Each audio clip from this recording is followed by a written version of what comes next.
Exercise 3.8ல் இது 1.2 1.2 என்ன சொல்கிறாங்கன்னா இதோட ஸ்கொயர் ரூட் கேட்குறாங்க.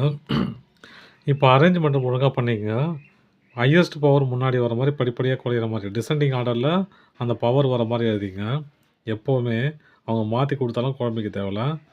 அப்போ 4x⁴ இது -2(8)x³ அப்புறம் plus 37x² plus 42x plus 9. இப்போ இங்கே ரிப்பீட் ஆகிற நம்பர் தான் போடணும் இல்லையா? இங்கே என்ன நம்பர் போடுறோமோ அந்த நம்பர் தான் இங்கேயும் போடணும். அதை மட்டும் பார்த்துங்க. 2 × 2 4 x² × x² x⁴ மைனஸ் பண்ணால் கேன்சல் ஆச்சு 0 -28x³ plus 37x² plus 42x plus 9. இங்கே மைனஸ் இருக்கு இல்லையா? இங்கே மைனஸ் போட்டுங்க. இங்கே பாருங்கள், இதை இந்த கோஷன்ட்டை 2ஆல் மல்டிப்ளை பண்ணுங்க. பண்ணால் என்ன வரும்? 2 × 4x², 2 × 2x² 4x² மைனஸ் அங்கே இருக்குது, அந்த மைனஸ் அப்படியே போட்டுங்க. என்ன நம்பர் போட்டால் இது 28 மாறும் பாருங்கள். 7 4s are 28. 7 4s are 28. Okay, minus into plus minus 28. இங்கே x³ இருக்குது இல்லையா? இங்கே x² இருக்குது. அப்போ என்ன நம்பர் போடணுங்க? எக்ஸ் போட்டால் கரெக்டாகும்.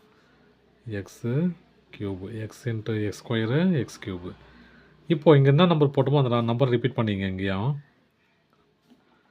Minus into minus plus 7 × 7 49 x × x x² plus minus cancel ஆகிடுச்சு 0. இது -12x² ப்ளஸ் 42x ப்ளஸ் 9.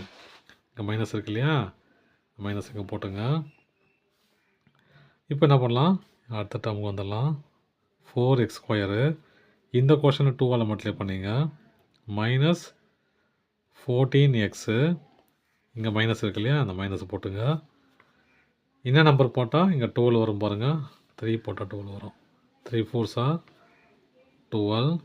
இது x² இருக்குது. Minus into plus minus minus into minus plus 3 × 14 42x minus இங்கே 3 வரணும் இல்லையா? அங்கே நம்பர் போட்டு தான் இந்த நம்பர் போடணுங்க. இங்கேயும் minus into minus plus 3 × 3 9 plus minus minus 0 ஆயிடுச்சு. அப்போ இதோட ரூட்டு இது. அவ்வளோதான் சம். தேங்க்யூ.